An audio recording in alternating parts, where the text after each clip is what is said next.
आप सभी को जय मसीह की। पास्टर सही कहते हैं, वो बहुत आशीषित हैं। जिनको ऐसी बीवी मिली हो वो आशीषित क्यों नहीं होगा।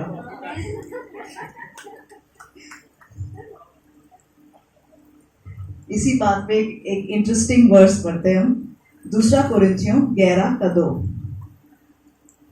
क्योंकि मैं तुम्हारे विषय में ईश्वरीय धुन लगाए रहता हूं, इसलिए कि मैंने एक ही पुरुष से तुम्हारी बात लगाई है कि तुम्हें पवित्र कुंवारी के समान मसीह को सौंप दूं। पवित्र कुंवारी के समान मसीह को सौंप दूं। यीशु मसीह हमारा पति है।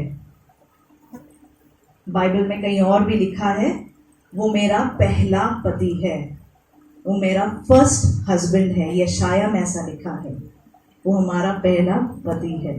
तो जैसे पास्टर आशीषित है, क्या परमेश्वर भी हमसे खुश हैं? वो हमारा पहला पति है। बाइबल कहता है कुंवारी की तरह तुझे सौंप दूं। ये वर्स हम कई बार सुनते हैं, परमेश्वर ने हमें अपनी दुल्हन बुलाया है। क्या हम बोल सकते हैं मैं यीशु मसीह की दुल्हन हूँ? आइए सब अपने पीछे मेरे पीछे बोलिए, मैं यीशु मसीह की दुल्हन हूँ। आमेन आमेन। कुछ दिन पहले जनरली मेरे सारे प्रचार सपनों से इंस्पायर होते हैं। परमेश्वर मुझे सपनों के द्वारा कुछ कुछ चीजें बताता है और वो मैं आप लोगों के साथ बांटती हूँ। तो कुछ दिन पहले मैंने एक सपना देखा, उसमें से थोड़ा भाग मैं आपको बताऊंगी। मैंने देखा कि एक बहुत बड़ा समुद्र है और उसके बीच में एक बड़ा समुद्री जहाज जो बोलते हैं वो उसके बीच में है। और उसके बाद परमेश्वर ने उस चीज के बारे में और भी मुझे दिखाया। मैंने परमेश्वर से पूछा ये समुद्र क्या है और ये जहाज क्या है।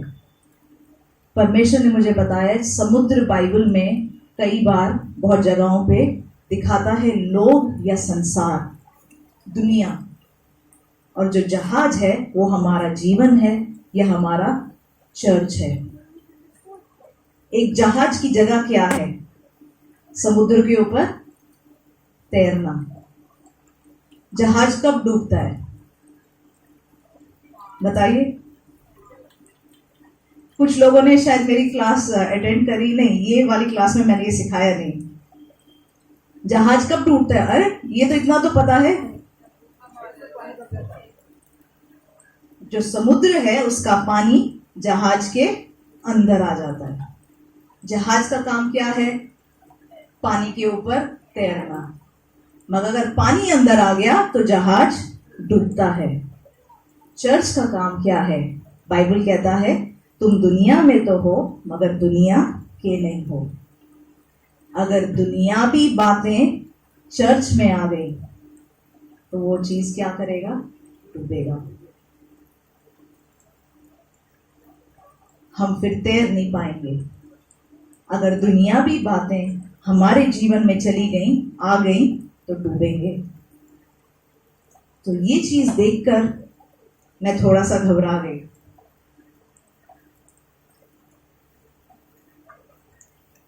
परमेश्वर ये क्या दुनियावी बातें हैं जो हमारे जीवन से निकलनी है, ताकि जो जहाज है, और जहाज भी मैंने वो देखा जो बहुत बड़े जहाज नहीं होते हैं वैसे वाला, हमारी जिंदगी वो वैसे बड़ी वाली जहाज की तरह हो सकती। जैसे पास्टर कह रहे थे करोड़ों हम कमा सकते हैं, मगर करोड़ों क्यों नहीं कमा पाते?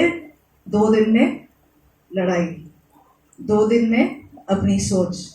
करोड़ों कमा सकते हैं। ये जहाज जो है बहुत बड़ा समुद्री जहाज है, पानी के ऊपर तैर सकता है, मगर दुनिया अंदर आ गई तो डूब भी सकता है। आइए एक वचन पढ़ेंगे और प्रेरितों के काम 2 उसका 38।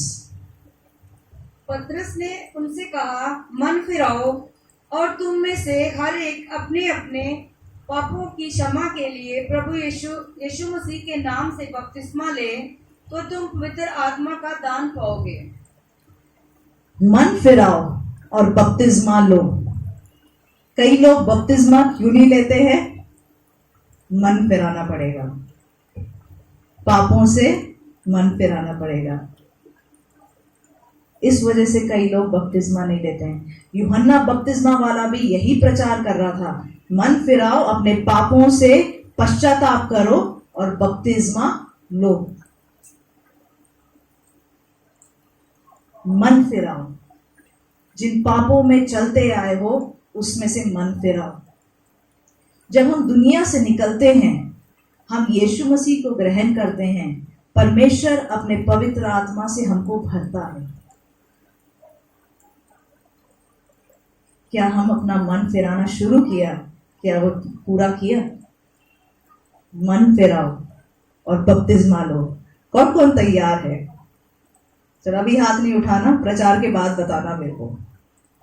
अभी हमारा बपतिस्मा का भी डेट्स है, आई थिंक कब है? 3 अक्टूबर को है। तो 3 अक्टूबर के लिए आज से तैयारी शुरू।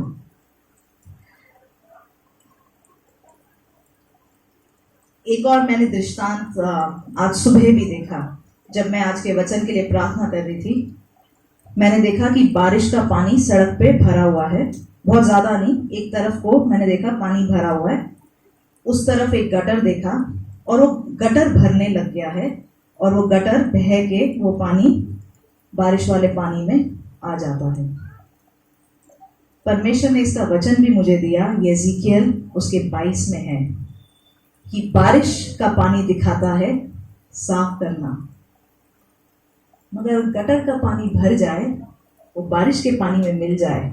बारिश का पानी चाहे सड़क पे जितना भी भर जाए, हम उसके बीच में से चल के तो निकल सकते हैं, मगर उसमें गटर अगर भर गया, बहुत बार होता है बगल में गटर होता है, गटर का पानी अगर बह के बारिश के पानी में चला जाए, उसमें चल लिया, तो क्या होता है? या तो कोई बीमारी होती है, कई लोगों को तो इन्फेक्शन के मारे, ये जो बारिश में इन्फेक्शन होते हैं उसके मारे बीमारियां होके मौत भी होती है। तो ये जो पाप है वो गटर का पानी के जैसे है। साफ पानी में पाप मिला लिया, परमेश्वर उसको गटर के पानी की तरह देखता है। हम जब अपने आसपास पाप देखें, जैसे हम गटर के पानी से नफरत करते हैं, वैसे ही हम पाप से नफरत करने वाले बने। हम एक वचन में जाएंगे, यज़ेकियेल 23 उसके 35 से 48 तक। हम कई पता है नास्तिक सुनते हैं, वो बोलते हैं कि मुझे परमेश्वर में कोई विश्वास नहीं है। कई बार ये जो नास्तिक होते हैं, क्यों विश्वास नहीं करते परमेश्वर पे? अगर उन्होंने बोल दिया कि हाँ एक परमेश्वर है, तो उनको अपने पापों का लेखा देना पड़ेगा, उनको अपने दिल में मानना पड़ेगा कि मैं जो कर रहा हूं वो पाप है। जब तक ये बोल दो नास्तिक हूं, कोई भगवान नहीं है, कौन बोलने वाला है पाप क्या है और पाप क्या नहीं है? इसलिए कई नास्तिक जो है वो मानते ही नहीं, कि बोलते नहीं भगवान है। जिस दिन मान गए उस दिन अपने पाप भी मानने पड़ेंगे। हाँ जी, उसका 23 उसका 35 से 48 तक पढ़ेंगे। तूने जो मुझे भुला दिया है और अपना मुंह मुझसे मोड़ लिया है, इसलिए तू आप ही अपने महापाप और व्यभिचार का भार उठा। परमेश्वर यहोवा का यही वचन है। एक मिनट, मैं ये बता देती हूँ ये किसके बारे में है। अगर आप इस चैप्टर का शुरुआत देखेंगे, इसमें लिखा है 2 बहनों के बारे में। एक का नाम है ओहोलिया, एक का नाम है ओहोलिबा।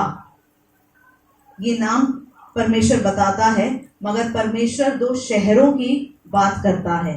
एक है समरिया और दूसरा है यरूशलेम। 2 परमेश्वर शहरों की बात कर रहा है। परमेश्वर कहता है कि ये दोनों बहनें शहरों को बहनें बुला रहा है और कहता है ये व्यभिचारिणी स्त्रियां हैं, इनके काम व्यभिचारिणी की तरह हैं। तो उसके बारे में ये पूरा चैप्टर है कि परमेश्वर कैसे ऐसे व्यवहार पे गुस्सा है और परमेश्वर ऐसे व्यवहार पे कैसे दंड लाना चाहता है। तो इसके बारे में हम पढ़ेंगे। यहोवा ने मुझसे कहा, हे मनुष्य के संतान, क्या तू अहेला और ओहोलिबा का न्याय करेगा? तो फिर उसके घिनौने काम उन्हें जता दे। उन्होंने व्यभिचार किया है और उनके हाथों में खून लगा है। उन्होंने अपनी मूर्तों के साथ व्यभिचार किया और अपने बच्चों को जो मुझसे उत्पन्न हुए थे उन मूर्तों के आगे भस्म होने के लिए चढ़ाए हैं। फिर उन्होंने मुझसे ऐसा बर्ताव किया है कि उसी के साथ मेरे पवित्र स्थान को भी अशुद्ध किया और मेरे विश्राम दिन को अपवित्र किया है। एक मिनट यहीं पे छोड़ेंगे। यहाँ पर कहता है उन्होंने व्यभिचार किया है और उनके हाथों में खून लगा है। व्यभिचार, अब दो किस्म की व्यभिचार की बात कर रहा है परमेश्वर। एक है आत्मिक व्यभिचार, एक है शारीरिक व्यभिचार। अब ये व्यभिचारिणी क्या है? कोई जो व्यभिचार करता है वो अपने एक ही पति से नहीं जुड़ी रहती, अलग अलग आदमियों के साथ रिश्ता बनाती है। यहां पे ऐसा लिखा है उसने व्यभिचार किया है। आत्मिक व्यभिचार क्या हुआ? एक परमेश्वर यीशु मसीह, जिसके बारे में पौलुस बोलता है कि मैंने तुझे एक ही पति के साथ कुंवारी दिया है। तो आत्मिक व्यभिचार क्या है? उस एक यीशु मसीह को छोड़कर और किसी मूर्तों के सामने, मूर्तियों के सामने, भगवानों के सामने सर झुकाना या उसकी तरफ से जो आशीषें मिलती हैं उन चीजों पर अपनी नजर लगाना और उन चीजों को चाहना, वो व्यभिचार है। परमेश्वर मूर्ति पूजा को व्यभिचार के समान देखता है। यहां पे लिखा है तुम्हारे बच्चे, तुम्हारे हाथों पे खून है, तुम्हारे बच्चे बलिदान हो, तुमने चढ़ावा दिया है जो बच्चे मैंने तुम्हें दिए हैं। कई बार कई लोगों के जीवन में परमेश्वर ने ऐसी वार्निंग दी है कि अगर तुम अपने तरीकों से या व्यभिचार के तरीकों से या मूर्ति पूजा के तरीकों से फिरोगे नहीं तो किसी के प्राण तुम्हारे घर से जा सकते हैं। क्यों? क्योंकि वो दूसरी देवताएं, दूसरे दुष्ट आत्मा प्राणों को मांगते हैं। मगर व्यभिचारिणी स्त्री की क्या हालत है? ओहोलीबा का परिवार में किसी की जान भी चली जाए, मैं अपने तरीकों से नहीं हिलूंगी। खुद का बच्चा मर जाए, मुझे अपने तरीके नहीं छोड़ने। एक पत्नी और एक व्यभिचारिणी के बीच में क्या फर्क है? एक पत्नी अपने पति से संतुष्ट है, उसका पति जो उसको देता है वो उससे संतुष्ट है। एक व्यभिचारिणी की नजर कहां है? उस आदमी से मुझे क्या मिलेगा। बाइबल कहता है एक व्यभिचारिणी, आदमियों को ऐसा बोलता है, एक व्यभिचारिणी तेरी जिंदगी को एक ब्रेड का टुकड़ा या रोटी के टुकड़े जितना बना देगी। क्यों? एक व्यभिचारिणी की नजरों में एक आदमी क्या है? पैसा। मुझे उससे क्या मिलेगा। आत्मिक व्यभिचार क्या है? मैंने अगर वहां सर झुका लिया, वहां पर मन्नत मांग ली, मुझे क्या मिलेगा। जो मेरा पति परमेश्वर दे रहा है वो काफी नहीं।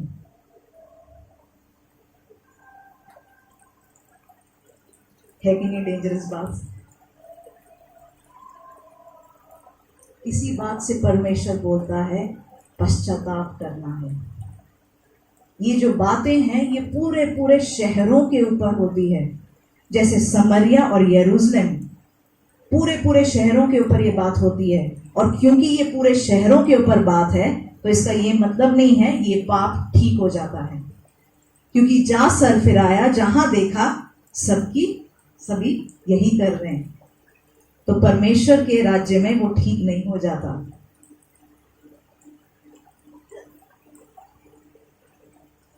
कई बार ये जो परमेश्वर ने आशीष दिया है वो बलिदान देना पड़ जाता है। फिर हाँ जी सिस्टर, आगे पढ़ेंगे। वे अपने बच्चों को अपनी मूर्तों के समान सामने बलि चढ़ाकर उसी दिन मेरा पवित्र स्थान अपवित्र करने को उसमें घुसी।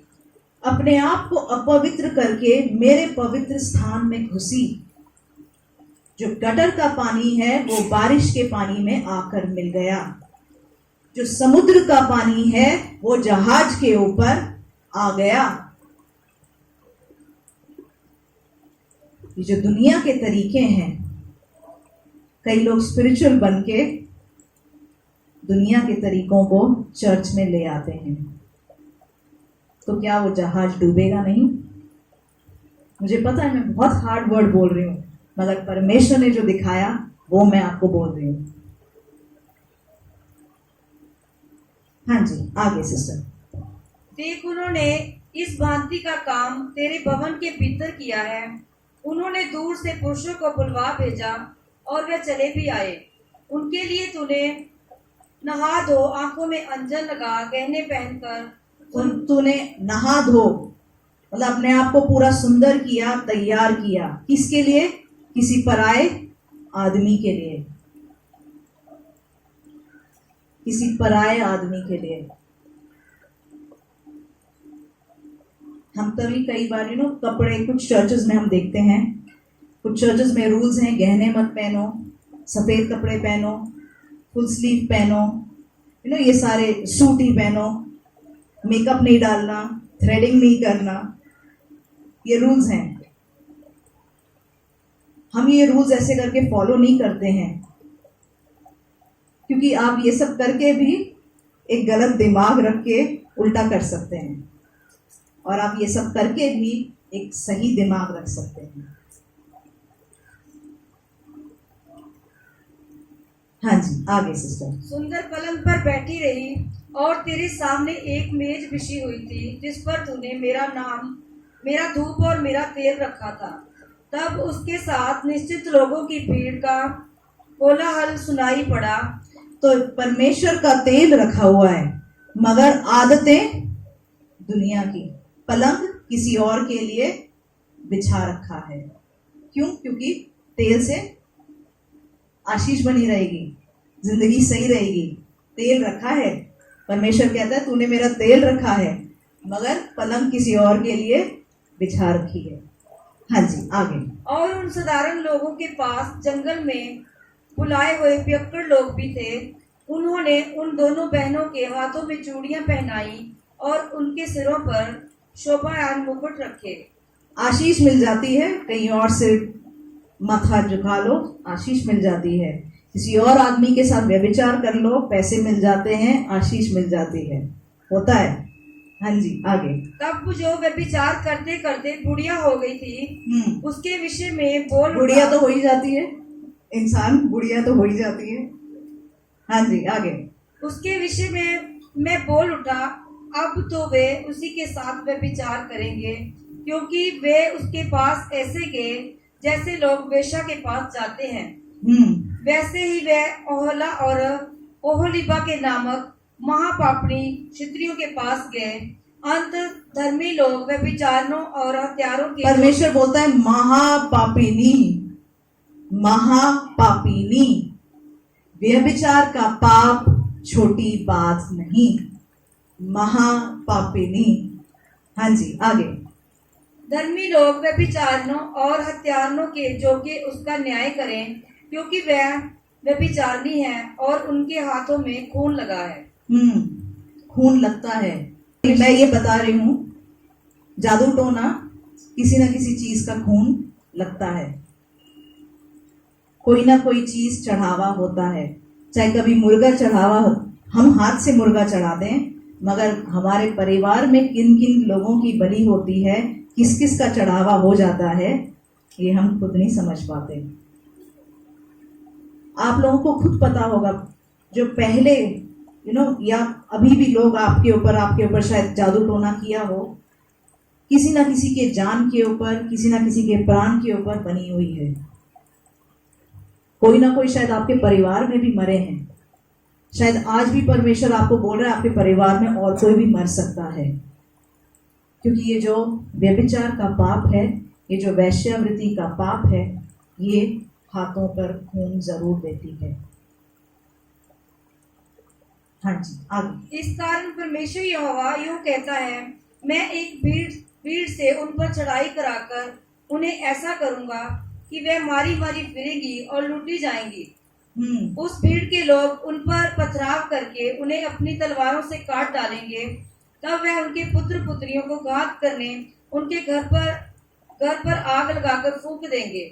इस प्रकार मैं महापाप को देश में से दूर करूंगा और सब क्षत्रियां शिक्षा पाकर तुम्हारा सा महापाप करने से बची रहेंगी। तुम्हारा महापाप तुम्हारे ही सिर पड़ेगा और तुम निश्चय अपनी मूर्तों की पूजा के पापों का भार उठाओगे। देखिए, यहाँ पे परमेश्वर उनके विरोध में जजमेंट बोल रहा है, न्याय बोल रहा है। मगर आप एक बात समझिए, परमेश्वर कहता है कि वो मेरे बीवी की तरह या दुल्हन की तरह है।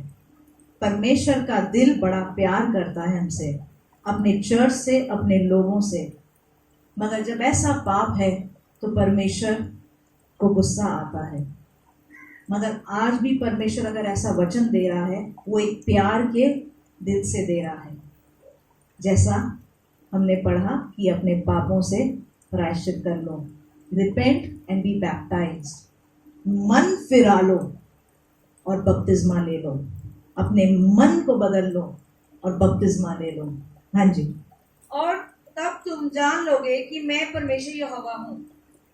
ये जो व्यभिचारनी या ये जो वैश्यावृत्ति का जो सोच है, ये सोच कभी हमको इस तरीके से सोचने नहीं देती कि मैं अपनी आशीष सीधे तरीके से कमाऊंगा। हमेशा दिमाग यही रहेगा, कोई आदमी, कोई तीसरा आदमी, उसके पैसे से मैं आशीषित होंगी।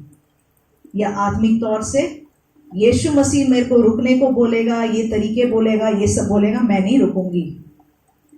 जैसे तैसे मैं अपनी आशीष कहीं और से निकाल लूंगी। इस चीज से हम पश्चाताप करें, हम परमेश्वर को बोले हमारे मनों को बदल। कई बार सालों सालों, पीढ़ी पीढ़ी ये सोच हमारे अंदर बस जाती है। हमारे आसपास इसी सोच को देखते हैं। ये जो परमेश्वर बात करता है, 2 शहरों की बात करता है, पूरे शहर इसी तरीके से सोच रहे हैं। और परमेश्वर पूरे के पूरे शहरों को बोलता है पश्चाताप कर।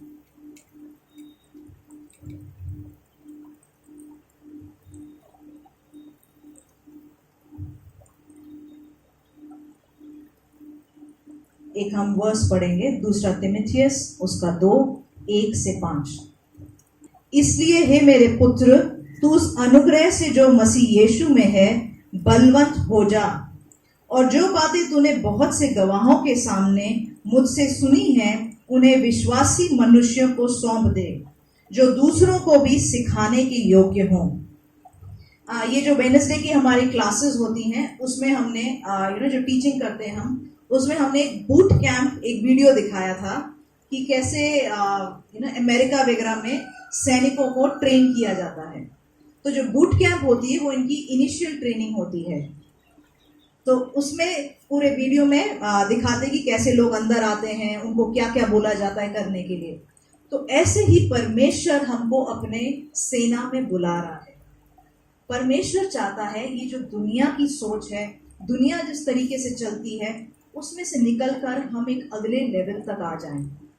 हम परमेश्वर, बाइबल ऐसा कहता है, हम किसमें है? एक वॉर में है, लड़ाई में है। और अगर लड़ाई जीतना चाहते हैं तो हमें सैनिक की तरह तैयार भी होना है। तो इसकी चीज के लिए परमेश्वर चाहता है हम तैयार हों एक सेना की तरह। इसको मैं आगे पढ़ देती हूँ। मसीह यीशु के अच्छे योद्धा के समान मेरे साथ दुख उठा। परमेश्वर आप सबको अपना योद्धा बुलाता है। वो चाहता है कि हम उस तरीके से तैयार हों। जब कोई योद्धा लड़ाई पर जाता है तो इसलिए कि अपने भर्ती करने वाले को प्रसन्न करे, अपने आप को संसार के कामों में नहीं फंसाता। फिर अखाड़े में लड़ने वाले यदि विधि के अनुसार ना लड़े तो मुकुट नहीं पाता।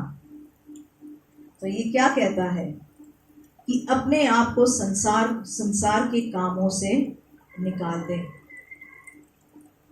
हम ये वचन को पढ़ेंगे यूहन्ना यूहन्ना उसका 15 का 19।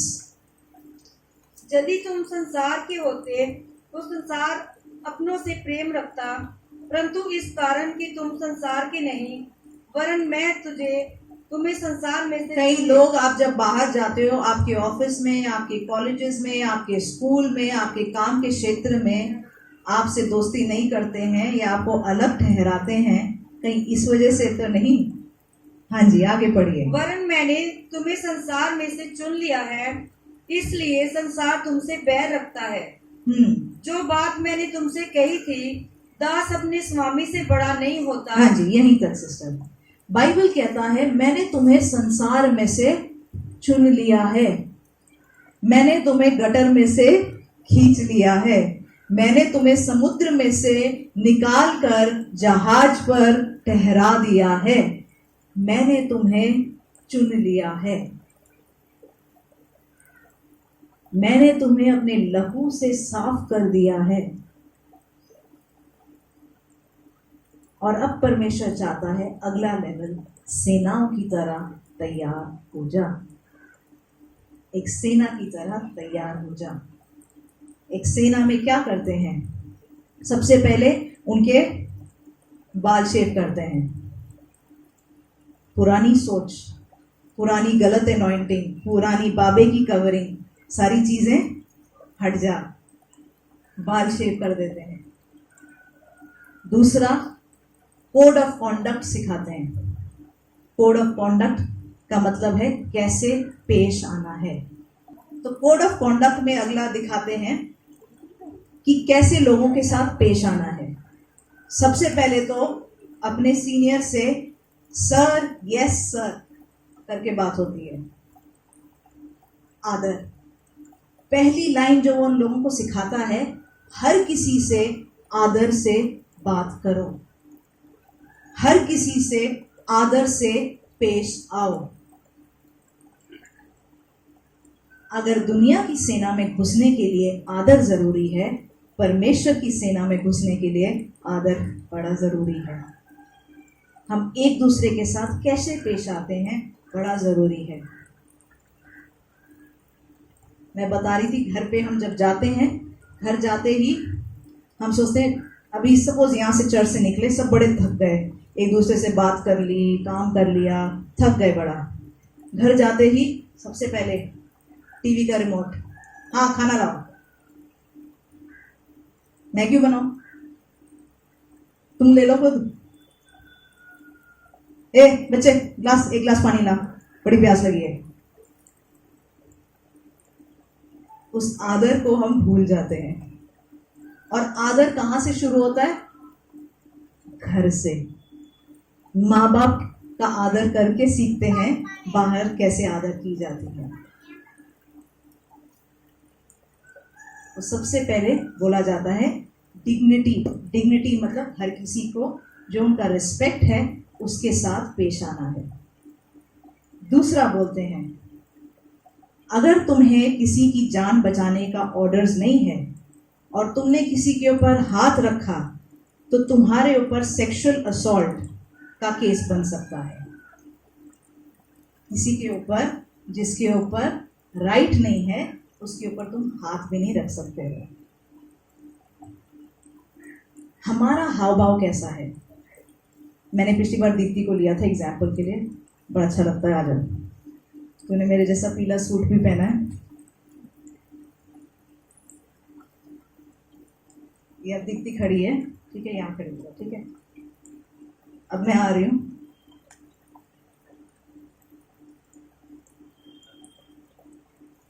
कौन है, क्या है, कुछ नहीं। एक्सक्यूज मी, परे हो। एक्सक्यूज मी तो भूल जाओ, परे हो। बोल दिया तो, अगर बोल दिया तो परे हो। डिग्निटी रिस्पेक्ट गई जूतों के नीचे, या तो परवाही नहीं करी। हम कैसे एक दूसरे के साथ हाव भाव, अब ये मेल और फीमेल के बीच में, आदमी और औरतों के बीच में, अगर आपके रिश्ते में नहीं है और कैसी है तो हाथ कहाँ रख रहे हैं, क्या परमेश्वर ने इस चीज का हमें परमिशन दिया है? आर्मी में ये चीजें बड़ी सिखाते हैं, वहां तो केस हो जाता है। सजा नहीं, मैं मजाक कर रही थी, मैं दिखा रही हूँ। मगर देखो आदत है, कोई ऐसे बात करे ना, आदत है रिस्पॉन्ड करने की, समझ रहे हैं? एक्सक्यूज मी, जय मसीह की। अब एक और एग्जाम्पल, और कौन आएगा इसके साथ? आजा अंजलि। अब अंजलि अच्छा एग्जाम्पल है, एक और कोई आजा, आजा मनी।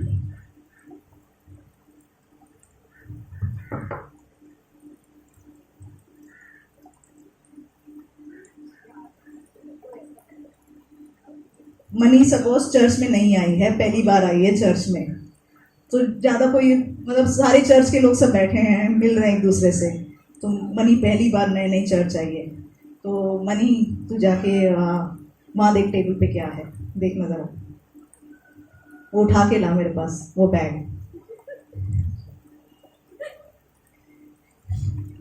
क्या करते हैं हम? 2-3 लोग मिलकर सूट देख इसका, उसको पता ही नहीं चर्च में क्या पहनते, क्या सूट पहन के आई है, ग्रुप बना के किसी और तीसरे के ऊपर हंसते हैं। ये पहली बार कोई आया है उसको मतलब,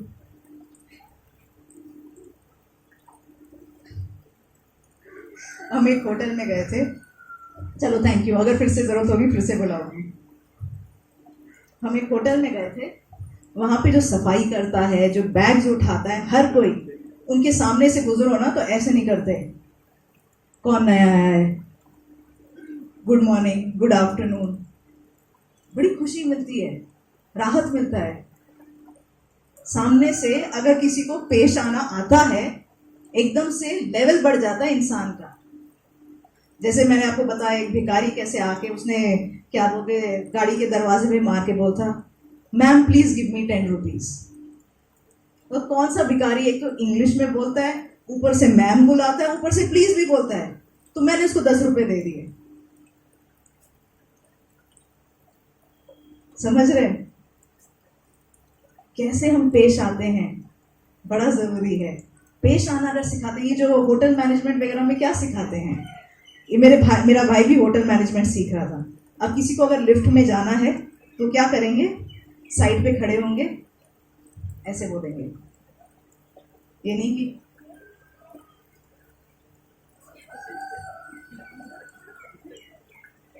कैसे पेश आते हैं, ये भी बड़ा जरूरी है। कैसे एक दूसरे से बात करते हैं, लेवल बढ़ता है।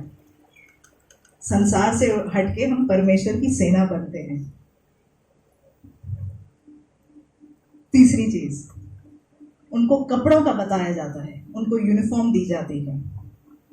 जनरली पास्टर को सब जब भी हम कहीं गाड़ी में कहीं जाते हैं, उनको एक उनके पास आर्मी की जैकेट भी है, दूसरा उनको देख के वैसे ही लोगों को लगता है आर्मी वाले हैं, बहुत अच्छे, गुड लुकिंग हैं, बहुत नीट हैं, बहुत अच्छे हैं, इसलिए तो ये आर्मी की जैकेट। अब इंसान, अगर आप सामने वाले को ना नीट देखें, बाल ऐसे उड़े हुए नहीं, वो थोड़ा सा ठीक है, अपनी सेहत देख रहा है, कपड़े थोड़े सही हैं, नीट हैं, हम सोचेंगे आर्मी वाला है। क्यों? क्योंकि हम तो सर हैं। हम कई बार वर्शिप टीम में भी, हम परमेश्वर की सेना हैं, परमेश्वर की सेवा कर रहे हैं। जो याजक था, एक पूरा चैप्टर है इस पे,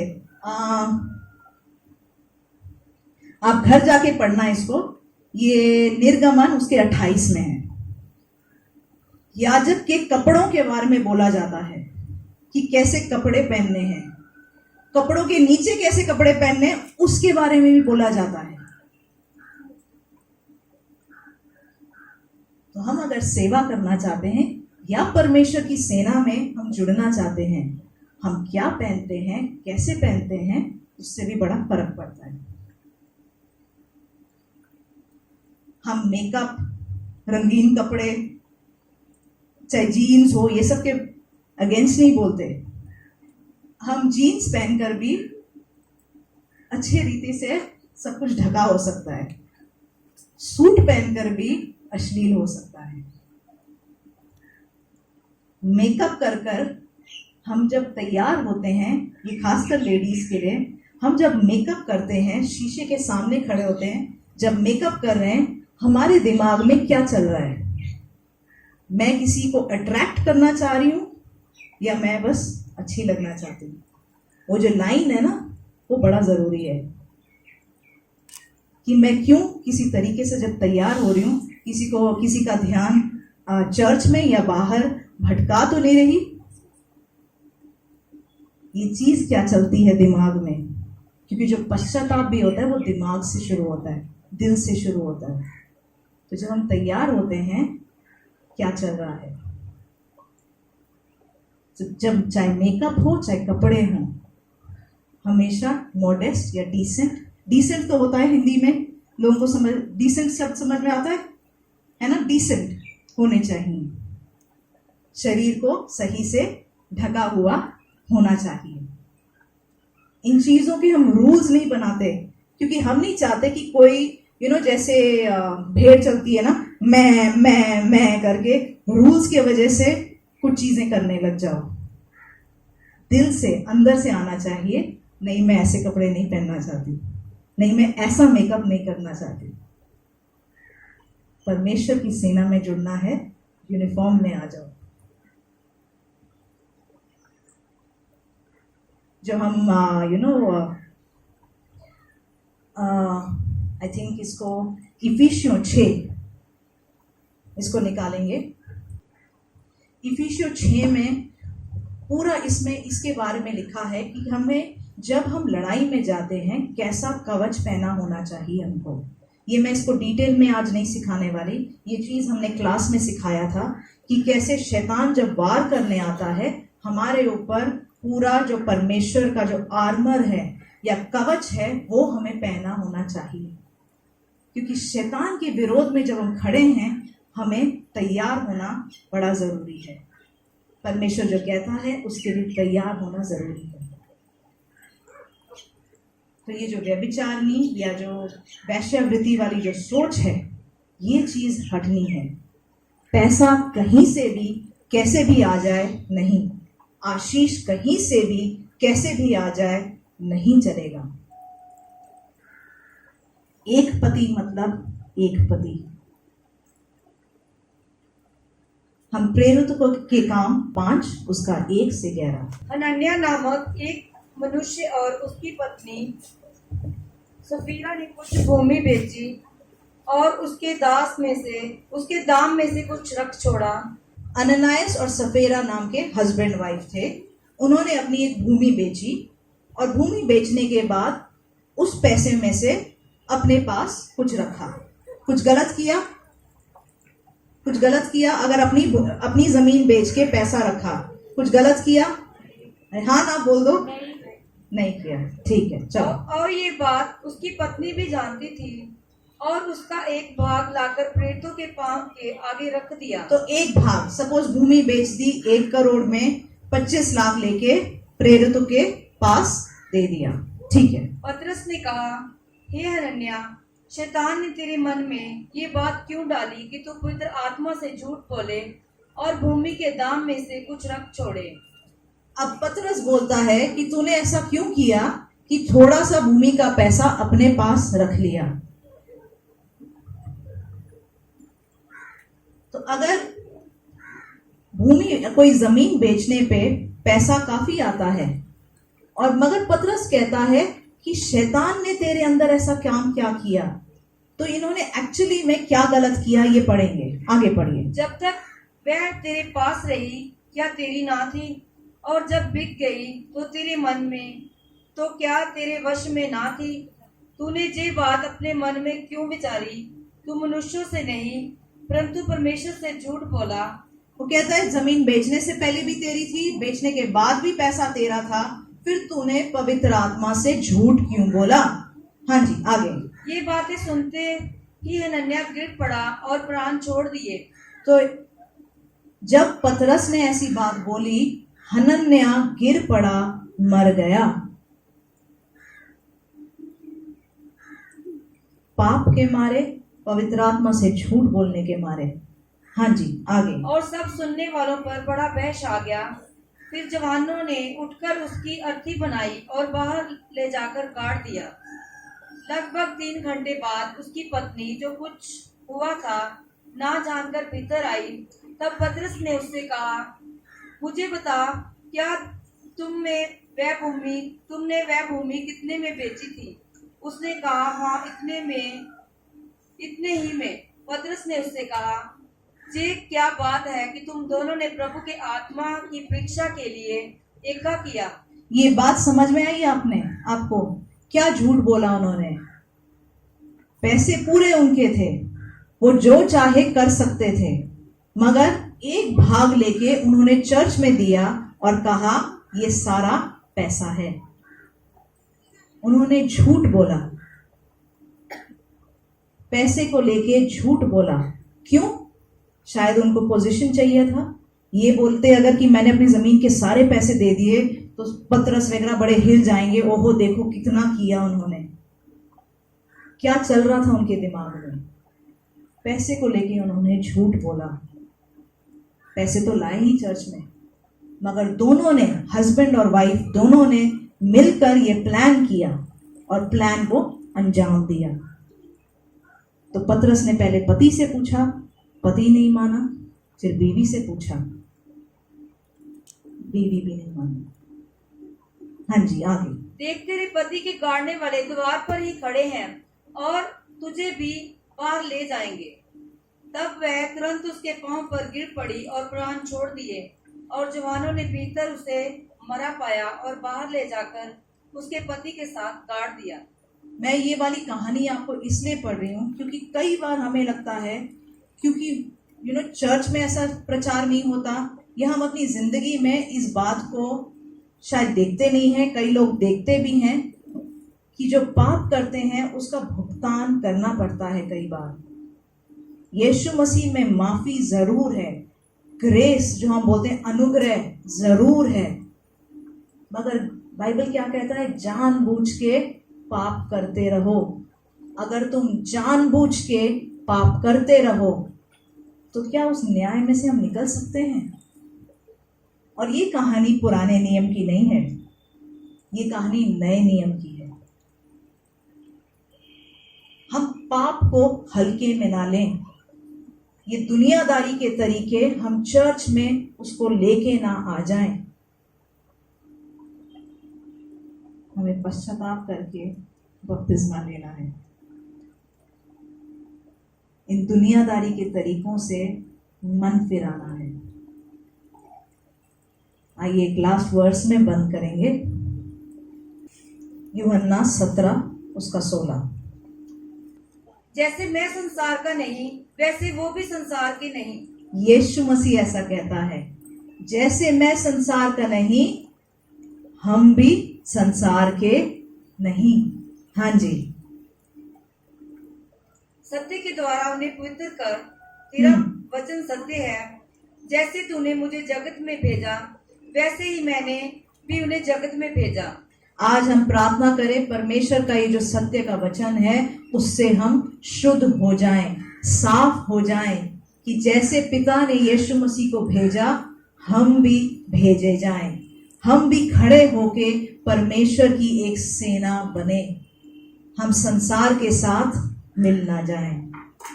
अगर आप परमेश्वर के लिए खड़े होके वो सेना बनना चाहते हैं, आइए खड़े होके हम प्रार्थना करेंगे, क्योंकि परमेश्वर ने आपको संसार में से चुन लिया है।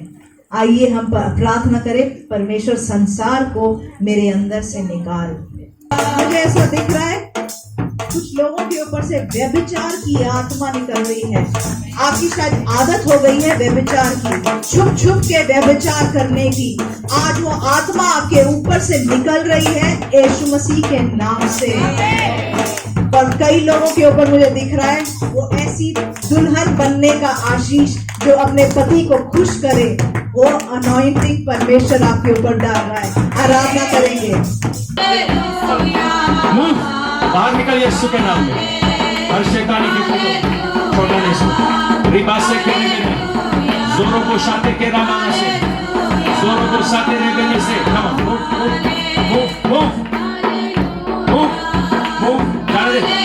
जाओ इसको, छोड़ो यीशु यीशु के नाम में, come on move. Yes Lord, इधर